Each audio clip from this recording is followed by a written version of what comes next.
Okay, good evening and welcome to all of those joining us online. My name is Chapman and I am a lecturer in medieval history at the Institute of Historical Research Centre for the History of People, Place and Community. We're very pleased tonight to be joining as a collaborative seminar with the Welsh Ecclesiastical History Seminar, hosted by the Oxford Centre for Methodism and Church History and the University of Wales Trinity St David. We're joining them live at the Lampeter campus, and it's a very great pleasure to join this particular seminar because I've known Barry Lewis a long time and a very great admirer of his research. So welcome to the seminar. My name, as I said, is Dr. Adam Chapman, and I am Lecturer in Medieval History and General Editor of the Victoria County History Project. Thank you for joining us today.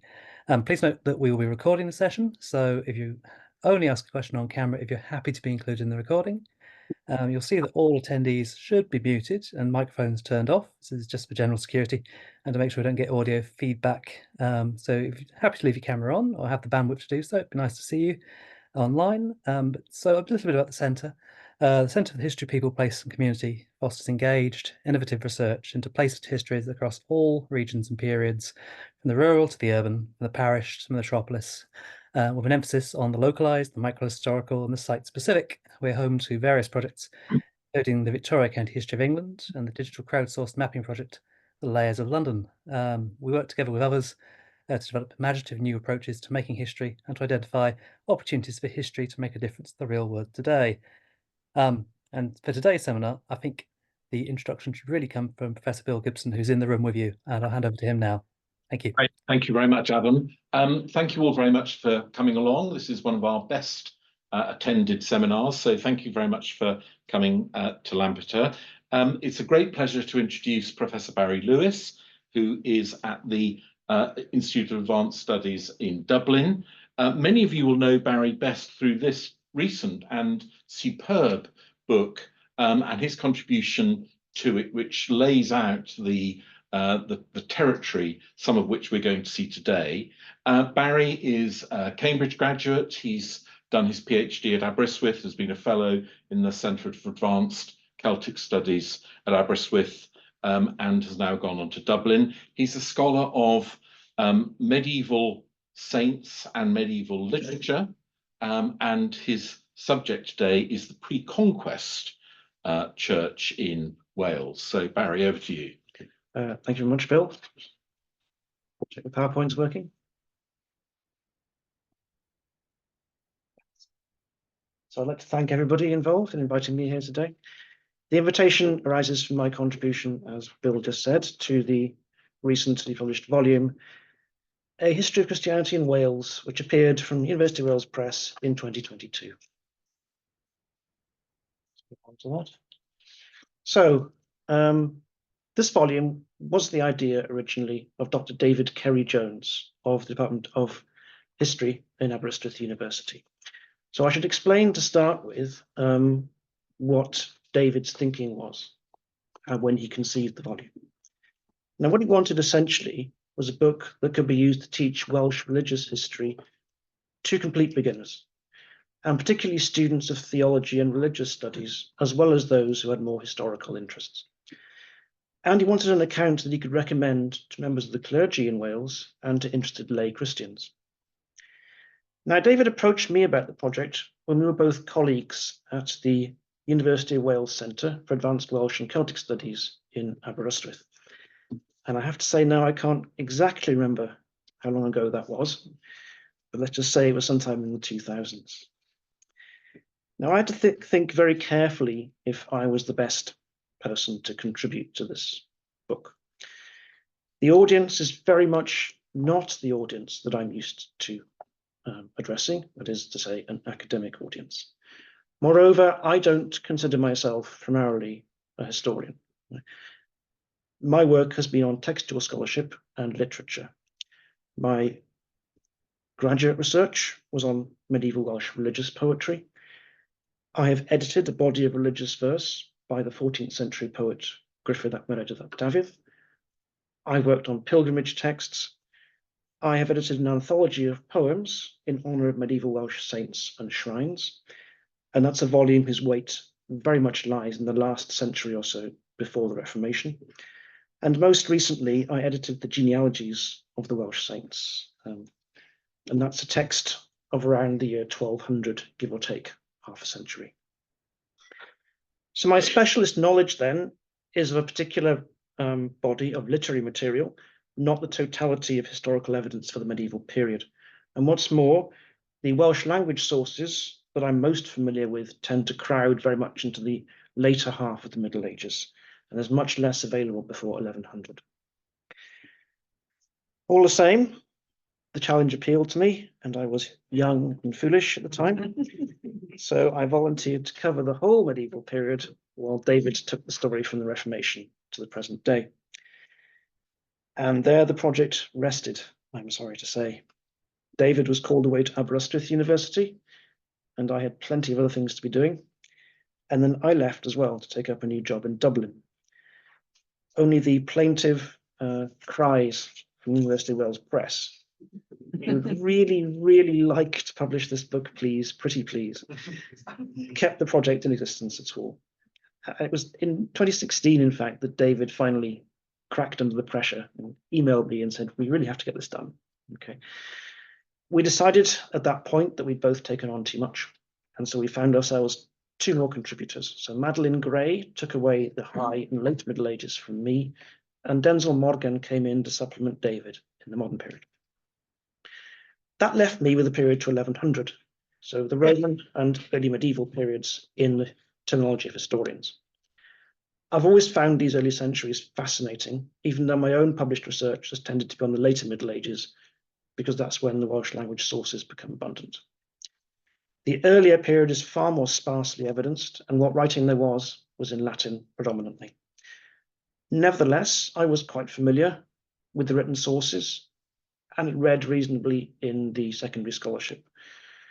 So perhaps rashly then, I launched into the project, and I do have to admit that it is rather distant from my other publications. Now, one of the most unusual features of David's plan was that the book was not to behave like virtually all survey volumes in history nowadays and crush the medieval period into what is a virtually tokenistic space at the beginning. Okay. A history of Christianity in Wales covers approximately 20 centuries, and 15 of those 20 fall before the modern period. David insisted that those 15 centuries should receive a hefty share of attention, including the roughly 11 centuries that take the story from the birth of Christ to roughly the beginning of the Norman conquest of Wales. As a result, therefore, is what you see on the screen, and I chose to divide the long period that I was dealing with into 4 chapters. I think I should talk briefly to start with about the rationale of that. So the Roman period, I think that's a fairly well-defined period, perhaps not too controversial, but my label age of conversion for the period 400 to 600 is much more debatable. Now, this reflects an interpretation that this was in fact the age of conversion, or where the majority of conversion took place. And that in turn depends not only on how we interpret the evidence, but on what we mean by conversion anyway, and how we measure it. Okay, all very difficult questions. As to the 3rd chapter, the prominence of definition in that chapter title is an idea that I frankly took from secular history. Okay, it's the first period then when Wales can be said to exist in reality, if only by default, as the area of post-Roman Britain that Germanic peoples failed to take control of and was not absorbed into any early English kingdom. There's the bit left over, as it were, when the boundaries of English-speaking Britain solidified, which happened approximately over the course of the 7th century. There's a logic to applying this period to religious history as well. These 2 centuries, the 7th and 8th, contain the story of how the conversion of the English to Christianity failed to produce a single revived Church of Britain, which, after all, was Pope Gregory's stated intention when he sent a mission to Kent in 597. So instead, rather, it led to a bitter standoff between the English Church, which was really quite a new phenomenon, and what was left of the old British Church. And on one definition, then, Christian Wales in this period was the part of Britain where the Christianity was not the right kind. Finally, the last of my periods is again delineated in secular terms from Vikings to Normans. And I found this period harder to write a narrative of. There's less obviously any big, clear story to tell about Christianity in this time. Now, in England, there are big stories. Okay, there is the re-Christianization of huge areas of the country that have been settled by pagan Scandinavians in the 9th century. There is the proliferation of smaller manors and accordingly the proliferation of local churches. And there is, of course, the 10th century monastic reform. Now, all these topics barely register in the Welsh historiography. So we have Vikings, but their settlements are very poorly evidenced. If the number of local churches grew in this period, it may well have done so. That's, again, also very hard to trace. And it's still generally believed that the reform movement did not touch Wales until the Norman era. On the other hand, these centuries do have more sources, so you can offer a slightly more full picture of religious life, and that's what I chose to do, therefore, in that final chapter. Okay, I promised challenges and opportunities. Of course, the challenges will take up perhaps more of the time. We'll move on to those.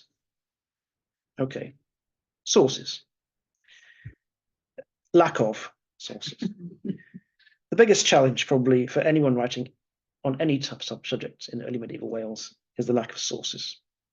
For example, there's one very thin early medieval chronicle. Sustained historical writing is found only in the 9th century Historia Brittonum, again a very thin and difficult text. We do have the one key early text, which is the work of Gildas, conventionally dated to 540. That's a very important source for the early British Church, although most likely produced outside of what is now Wales. There are a few penitential texts that seem to be British, by which I mean were produced in a British Celtic-speaking area. There are no surviving saints' lives before the end of the 11th century, but we know that they existed. So there are, for example, pieces of hagiography contained within the Historia Brittonum, so we know what was going on. There's a small collection of 8th century prayers, but beyond that, there's only hints of liturgy, and there are no church calendars before the end of the 12th century. There is a body of early charters, mostly from the southeast of Wales and contained in the Book of Llandaff, but unfortunately their texts have been seriously interfered with by the scribes of the book for their own purposes, so their evidence has to be taken with considerable care. From circa 800 onwards, there's a trickle of Latin manuscripts from Wales that give us some insight into the culture of the church schools. Welsh language texts, on the other hand, are rare before 1100, and those that have been argued to be earlier are generally controversial and also not hugely connected with religion, with the exception of a short poem to the Trinity in the famous Cambridge Juvencus manuscript. We're forced then to make judicious use of later sources, especially from the early decades of the Norman period. So hagiography clearly preserves older material. In the life of St. David, for instance, or the life of St. Cadog. The life of Cadog, for example, has a long tail of documents after it, which relate to the Saints' Church of Llanfadlan in the Vale of Glamorgan. And there are 3 long poems in Welsh that celebrate 3 saints, David, Cadfan, and Tysilio, of the churches of Llanddwy Brefi, Tywyn, and Meifod, respectively. And these poems provide some of the most important evidence for the workings of what are called in Wales the class churches, which means churches served by a body of clergy or canons. And the pre-Norman church seems to have involved a number of these larger institutions, arguably similar to what have been called minsters in England. We should note, however, that there were also a significant number of smaller local churches. So, with apologies to Madeline Gray, I did perform something of a smash and grab raid on her period. But even after I'd looked over my booty, the sources were still really inadequate. Okay, Wales is an immensely frustrating country to work on. Okay? It had been Roman.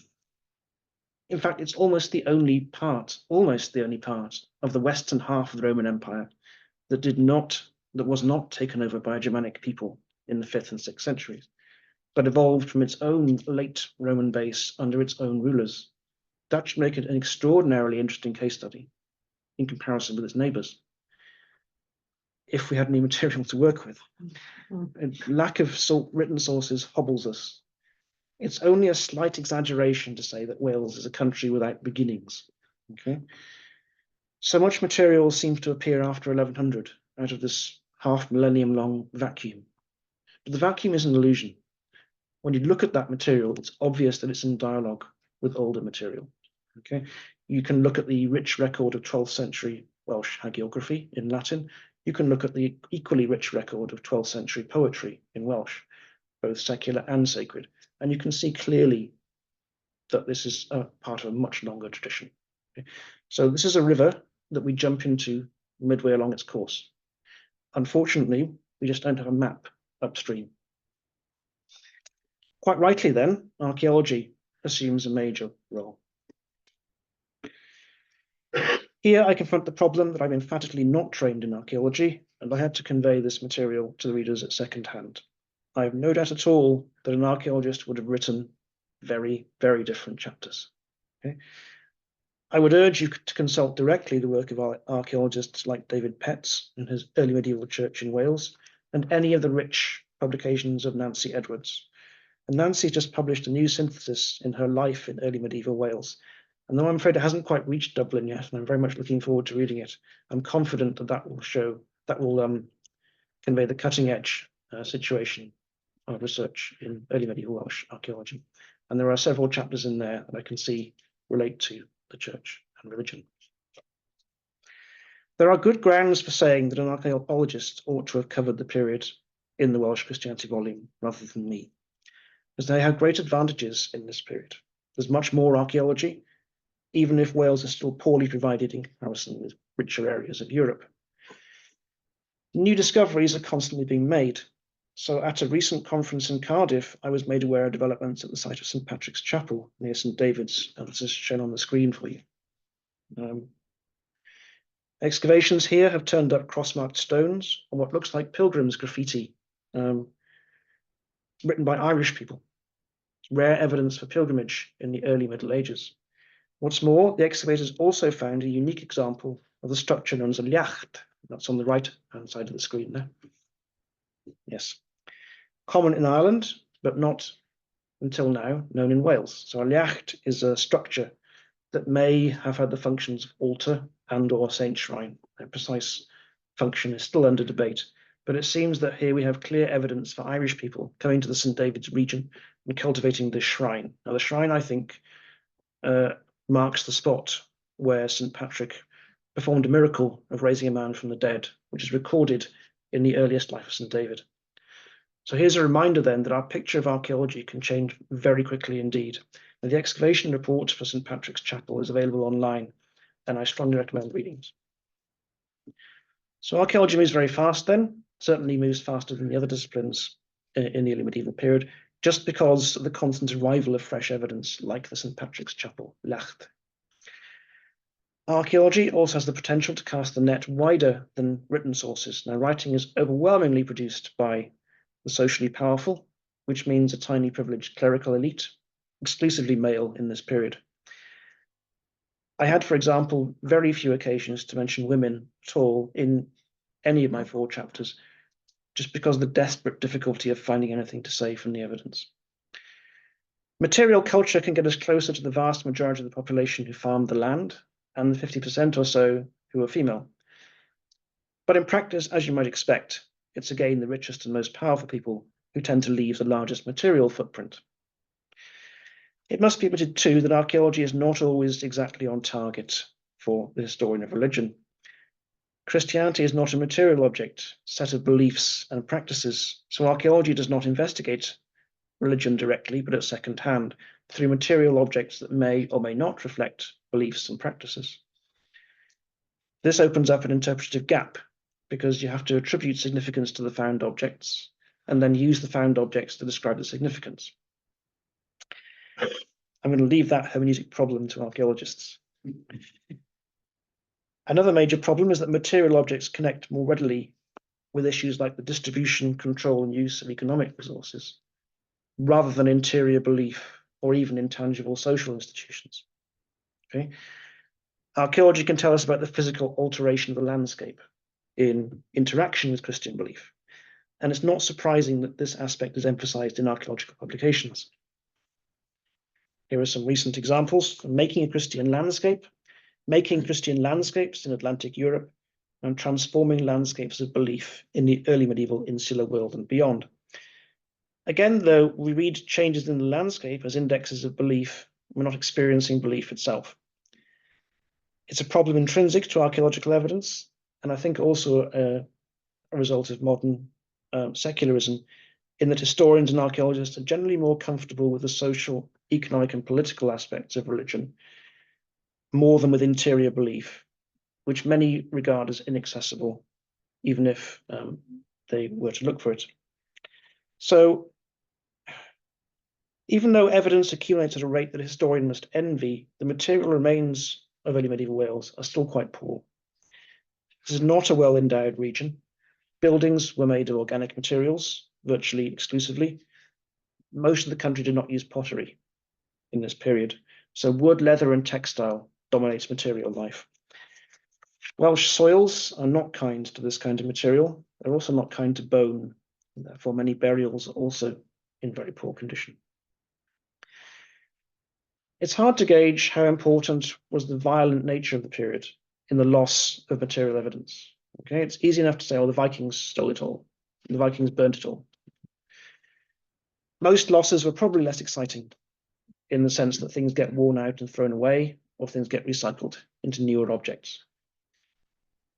But insofar as violence did contribute to the destruction of material culture, the general direction of travel for precious goods was out of this country.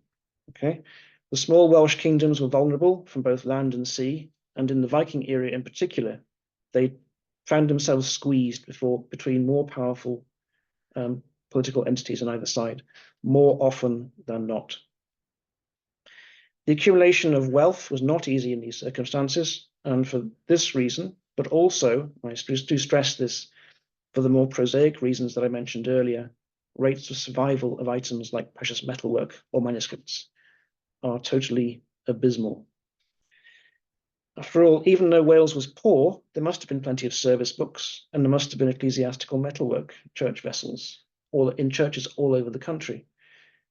But all we have of metalwork is a few handbells, and there are very few manuscripts from the church schools, but almost no service books. Incidentally, no Welsh manuscript from before 1100 survives in Wales. Every single one that survives was taken out of Wales at an early period and put somewhere safer and more secure, where it has managed to survive to the present day. A famous example is the Gospels of St. Taylor from Llandilo Fawr, which are now in Lichfield Cathedral, and now the Gospels of St. Chad. And they have no doubt been the property of the English saint from well before 1100. So that's challenges. What about opportunities? Sorry, I missed my slide. That's metalwork and manuscripts. Oh.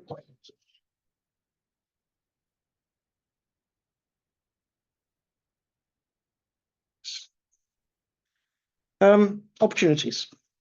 Well, David's project and his willingness to dedicate space to the early medieval centuries offered a chance to place the most recent scholarship in the hands of what could be a wider readership than is usual for academic books. It's my experience that unless you have access to an academic library, it's extraordinarily hard to keep up with current work.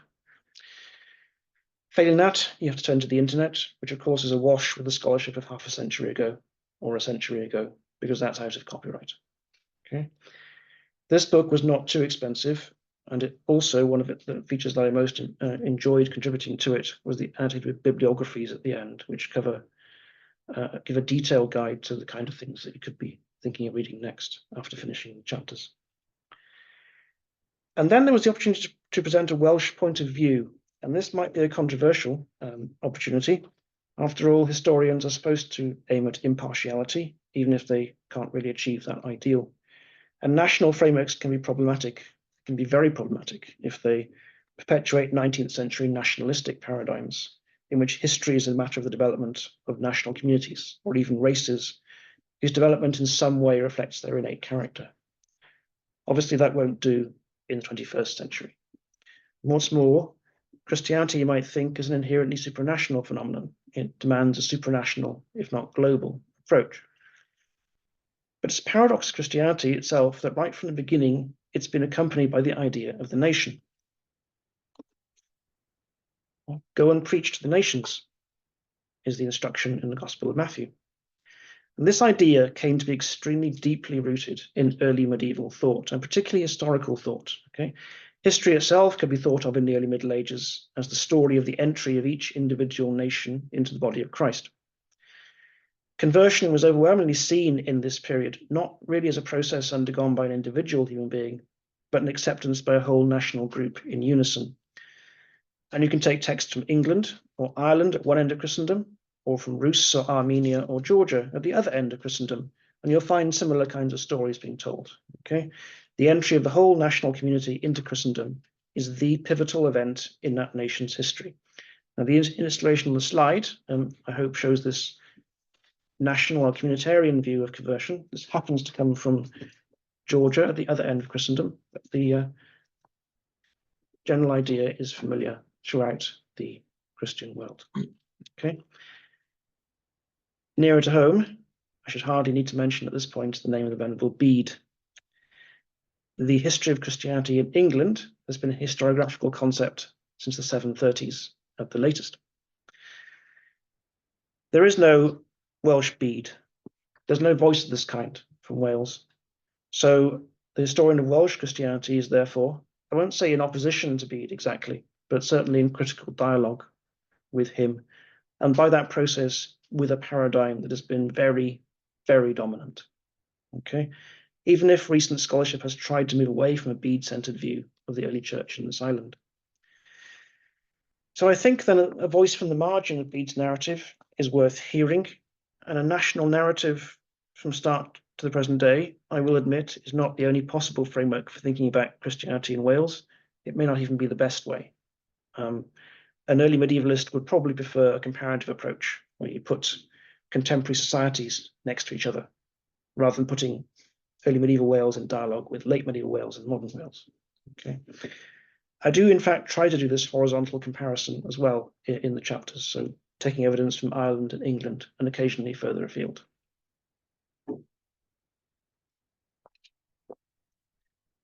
These are my general remarks about challenges and opportunities, and for the rest of the lecture, I'll go through the period from beginning to end. Roman Wales, many challenges here. The lack of written sources that characterizes the early Middle Ages is even worse in this period. There's virtually no literary evidence from Roman Britain, and the very inadequate trickle of references in Roman historians writing a long way away is not really a substitute. The archaeology of Roman Wales has been mostly of the Roman army, because that's far more visible in the record than any of the civilian population. And it's very much focused in the 1st and 2nd centuries, because that's when there were lots of soldiers. Okay. After that time, the garrisons are much smaller and much harder to see archaeologically. By contrast, the bulk of the population is hard to find at any time, because their dwellings were less substantial, and they didn't use much in the way of coins or pottery. Nevertheless, it was an important opportunity in this chapter that I took to emphasize that the archaeology of Roman Wales is now much richer and more complex than it was believed to be in the 20th century. Okay, put simply, the more you look, the more Roman stuff you find. In 2003 came the dramatic discovery of a Roman villa at Abamagor, not very far away from here, dramatically pushing the boundary of villa construction in Wales northwards by many miles. Likewise, fairly recently, a coastal settlement that amounts really to a small town was discovered on Anglesey. Okay. Every year brings a deepening of our picture of the Roman impact on Wales. And there is a very tenacious idea that North and Central Wales were barely touched by the conquest, or if they were conquered, they were abandoned by the Roman army in the 2nd century and left to their own devices. Okay, there's no way this is correct. So here was an opportunity then to insist that Wales needs to be seen like the rest of the empire, as a place where local elites negotiated their place in the Roman system did not simply live parallel lives to it. Okay, the very modest garrison after the mid-2nd century could not have governed Wales, even if it was their job, which I suspect it was not. Yes, the material culture is that of a weak peripheral economy. It's not going to look like southern England, let alone southern Gaul, but the elites must have been integrated into the Roman system nonetheless. And I wanted to emphasize this because Christianity must have come to Wales through the networks of the Roman Empire, even if the process is extremely hard to pin down. Now, this process of religious change, we're bedeviled at both ends. Okay, we find it very hard to work out what the pre-Christian religion looked like, and very hard to see the spread and impact of Christianity in this Roman period. Okay, the reconstruction of Iron Age religion has become very controversial. You have to work back from Roman era archaeology. Things like images, inscriptions, and stone-built temples, for example, are the product of interaction between native beliefs and Mediterranean beliefs and practices. But even more controversial is the exploitation of much later written sources as if they were to preserve elements of pagan religion. For example, the Welsh Mabinogi tales may contain characters who may plausibly, 1,000 years or so earlier, have been supernatural or pagan figures of some kind. I scarce need to emphasize how difficult it is to establish validity in extrapolating information from high medieval texts. These issues have been even more controversial in the Germanic world and in Ireland. Now, if what people converted from is hard to grasp, so is the process. There are tiny fragments of Christian objects from Roman Wales. So, for example, this pewter bowl and there's a silver spoon, both from the southeast, with Christian symbols on them, and a belt fixture from the northeast with more symbols. And to be honest, there's not much more than that. At least there wasn't when I was writing. Archaeologists may correct me if there's been anything in the meantime. A possible house church at Caerwent remains just that, possible. So very poor evidence that might lead us to two different interpretations. So number one, the Christian religion had made barely any headway at all in Wales before about 400. Option two, the evidence doesn't tell us either way, because the remains of non-Christian religion are also very scanty. A few temple sites and votive sites where activity continues into the late 4th century. And there's another problem raised by the Roman evidence. Where does the Welsh Christianity come from? Is it really continuous from Roman Britain, or was it reintroduced from the continent in the 6th century? This was argued over a good deal in the 20th century, and the current consensus is very much to look back to Roman Britain. On this view, then, the Christian church was still predominantly an elite institution at the end of Roman Britain. Okay, it was focused in the towns and the landed elites of the villa economy. Its spread into the countryside then was slow and not complete by the time that Roman rule ended around 410. But it continued afterwards. And if that is the case, then we were looking for the roots of Welsh Christianity east and southeast towards the heartlands of Roman Britain, to Gloucestershire, Dorset, and the south. Okay. That brings me then to chapter 2 on conversion itself. Okay. Period 400 to 600 approximately. This does seem to be a crucial period for conversion, but it's still not easy to follow the process. Now, we rely heavily on the testimony of Gildas, who writes famously as if paganism was a problem of the distant past in his time. Would be helpful to know what his time was. The consensus of circa 540, give or take a few decades, will have to do. Okay. Also, he may reflect simply an elite-centered viewpoint and may not even be thinking about the wholesale conversion of the rural population.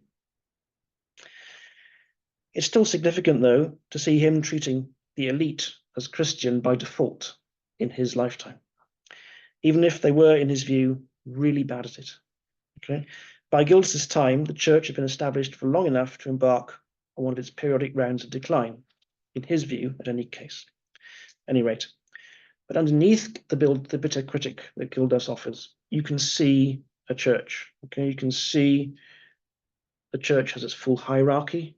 You can see that it's widespread. You can see monasticism, and there's plenty of evidence for deep and strong interaction between the church and the laity, at least at a very high social level.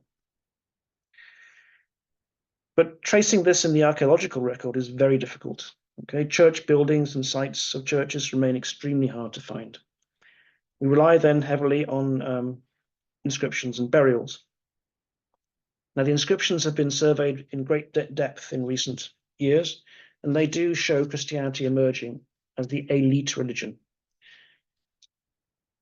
But they only work in those areas where inscriptions are found, and that's not the whole of Wales. It's the northwest, Gwynedd, it's the southwest, and to a lesser degree, it's the southeast.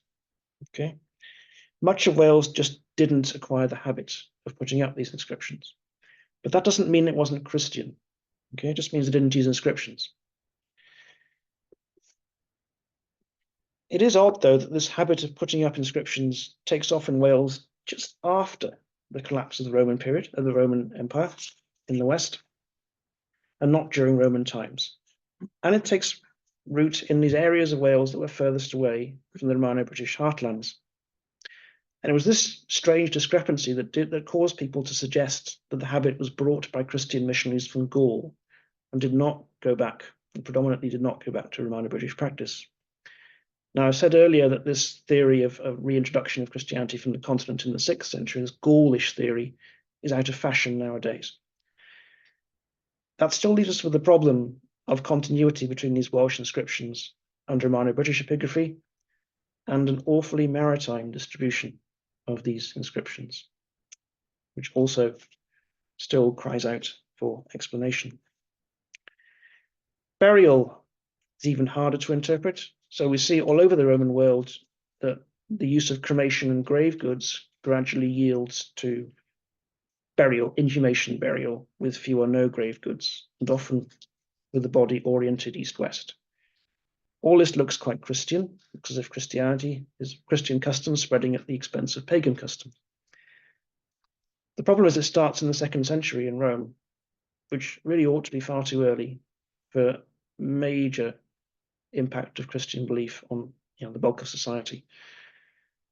And so this has left us with a deep puzzle as to why exactly this huge change from cremation to inhumation occurs across the Roman world. It's still not resolved as far as I'm aware. And it makes it difficult to attribute particular burial habits to Christian practice. And this problem applies in Wales as well, where again we see inhumation burials oriented east-west coming gradually to be the norm in the early medieval period. And we still have to argue, is this an index Christianity or not? Okay. As a non-archaeologist, I have to leave this to the archaeologist. I simply laid out the problem in the book and left it there. Perhaps this is an area where the patient accumulation of archaeological data may resolve the problem. Or, and this is what I rather fear, just make it more and more complicated. Conversion itself has become a focus of historical and archaeological thinking recently, but has not led to any easy resolutions. And it's odd how the concept of conversion has been neglected in Welsh history, very peculiar indeed, in fact. Scholars have much preferred to focus on the founding of monasteries in the 6th century, and not on the problem of how and when the population at large became Christians. Okay? And this emphasis is inherited from the written sources. As I say in the book, the medieval Welsh lacked a good story about how they'd become Christians. They didn't have a charismatic figure like St. Patrick to hang the story on. They didn't have an event like the Gregorian mission in England to hang the story on. Okay. Conversion happened slowly. It began in the Roman period, and it came through many channels. And already Gildas in the 6th century does not know. He does not know how his people became Christian. There's no kind of story for this. On the other hand, Welsh hagiography was very interested in the founding of important churches like St. David's. But it portrays their founding and their founders they're not really portrayed as part of a process of mission so much as the spread of ascetic ideals within an already Christian society. Okay, this may be a legacy from later authors reading Gildas, And I have discussed the matter in more detail in an essay I published elsewhere on the saints in narratives of conversion from Brittonic-speaking regions. But as to what conversion actually entailed, well, our poor understanding of local religion before Christianity makes any account of that very perilous. And it's frustrating and not surprising, therefore, that attention is focused on things that are easy to see, such as church building, inscriptions, or supposedly Christian burial customs. Now, the growth of monasticism is also important as a theme in this period. And here, our best source by far is the life of St. Sampson. Now, this unique document is uniquely early in a Welsh context. It's not a Welsh document. It's from Dole in Brittany.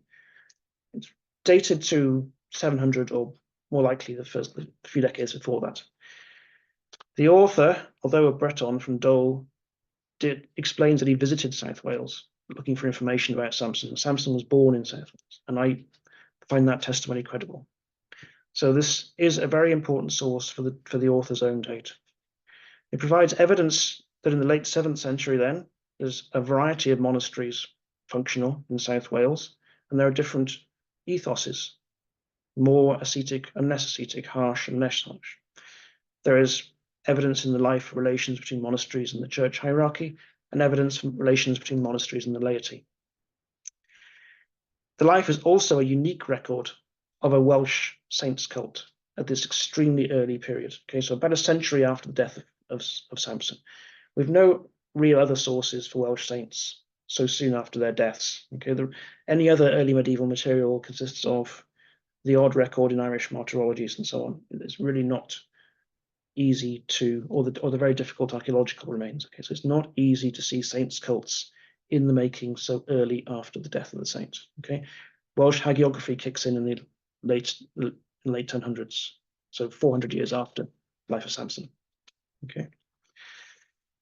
From monasticism, I'm led to the topics of the 3rd chapter. Okay, the age of definition, the 7th and 8th centuries, and I'm going to cover, in fact, the last 2 chapters together. So the Vikings and Normans chapter are also covered here. Okay. Here we confront the difficult topic of the organization of the church and the role of monks in comparison to the secular clergy, and how distinctive the Welsh church was in comparison with its neighbours. Now, I chose to discuss the foundation of local churches in this section as well, assuming then that the 7th and 8th centuries must have been crucial for this, although our evidence is not great. Okay, it's hard to assess the exact chronology of church building, and the history of individual churches is even more difficult. Building was almost entirely in timber before the 12th century, and also there's a very strong continuity of sites. In other words, early medieval churches are underneath modern churches. They're still in use and can't be dug.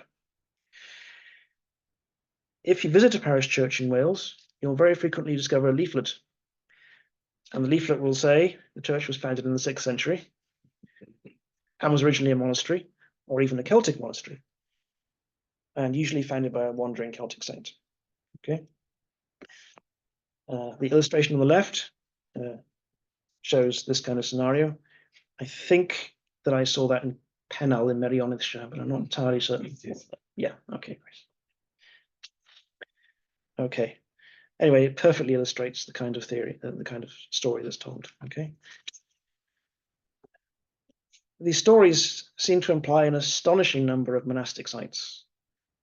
And it's hard also to believe that all these churches were founded in a single century. Okay.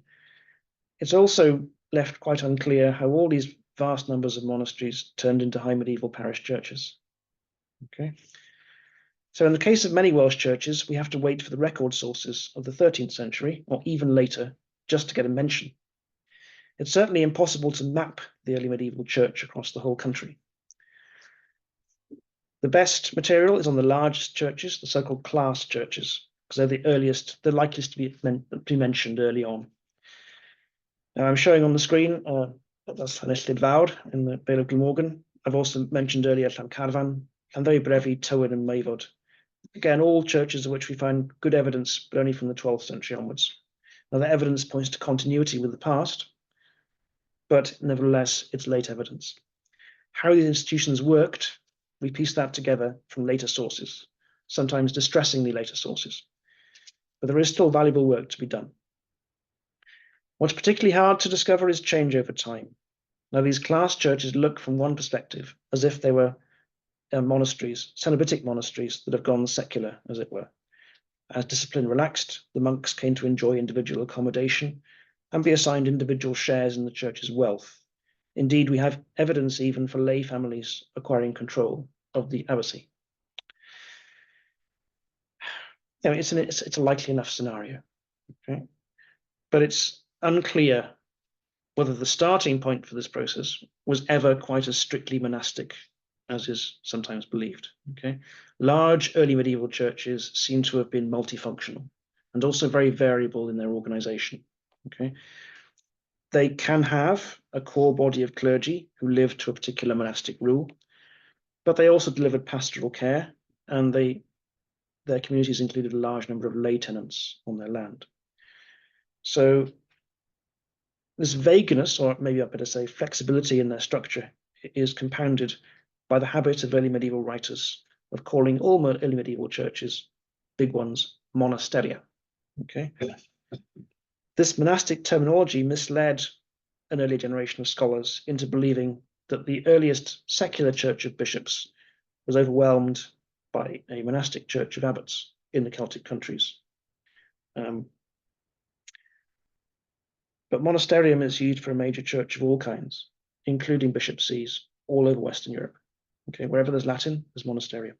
Okay, the boundary between the contemplative life and the active life is just not as clear in this period as it became in the Reform period. It's been disputed, and particularly in Ireland, whether churches even aspired to deliver universal pastoral care, or did they only look after their own tenants?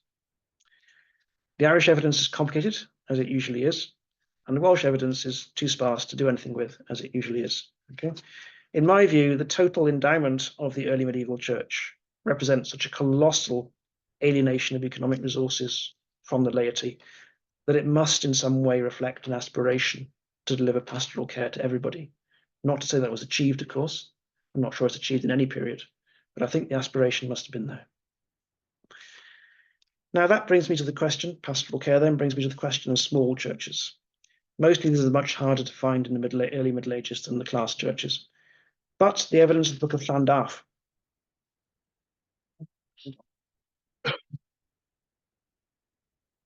yes, Book of Llandaff allows us to plot them in a few areas, mainly lowland Gwent and the neighbouring Welsh area in what's now Herefordshire. Okay. Now, the evidence of the book is that there were all manner of churches of all sizes, and they were all over the place. Okay. When you look at this evidence, the class church now sinks down in importance in the picture, and that's important. If we had similar evidence elsewhere in Wales, I strongly suspect the same would be true. Local churches were not rare in the early Middle Ages. If we look, for example, at regions like West Kerry in Ireland or the Isle of Man, regions where stone was in use to build churches, we find there are many, many more churches in the early Middle Ages than there were under the later parochial system. So the institution of the parish does not have to mean a proliferation of churches in all areas. It may indeed produce a reduction in the number of sites in use. Again, chronology is our hardest problem, but I draw your attention to a recent article by Ben Guy on the churches of Erging. Now, Erging or Archenfield is this Welsh area of Herefordshire. Okay, it's Welsh-speaking and entirely Welsh in population, as far as we can tell, into the period of the Book of Llandaff in the late 11th, early 12th centuries. Okay, I'm showing Guy's map on the right-hand side of the screen, and he makes a strong case for using the Llandaff charters to show the growth of a network of local churches over the area. The focal point is a major church at Mochus, which is a bishop's seat. And from there, over the course of about a century, dependent churches were founded throughout the region. Now, this development is put in the 7th century by Guy. It's not maybe a million miles, therefore, away from the traditional 6th century date, so often given to Welsh churches. Let's finish with the Celtic Church, which, as I explained in the book, is an idea no longer much in favour among historians.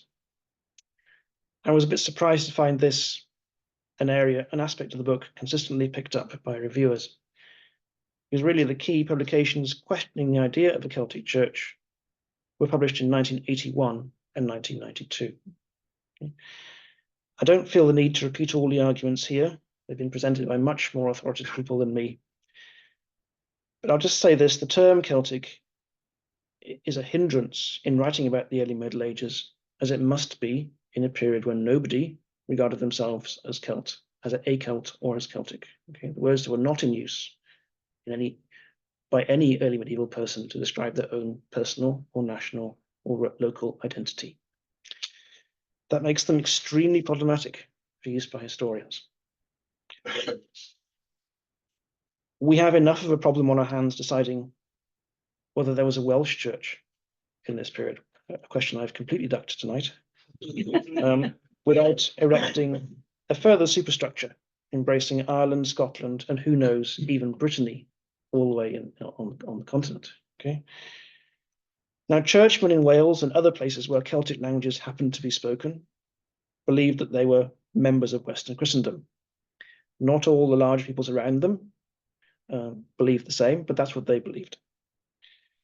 They revered the authority of Rome, and they regarded their own churches as very much entirely in succession to Christ's apostles, as did everybody else. Okay. Now, regional variation is everywhere in early medieval Christianity. It's just a facet of the period that you find all over Western Europe. For the historian, the question is to delineate that variation, and it's not helped by imposing ethnic or cultural categories that were totally unknown to people of the time themselves. Okay, that brings me to the end. I have rather emphasized challenges over opportunities, haven't I? I hope to make clear that there are opportunities out there and that they are there to be taken, but we are going to have to live with uncertainty on most questions. Thank you.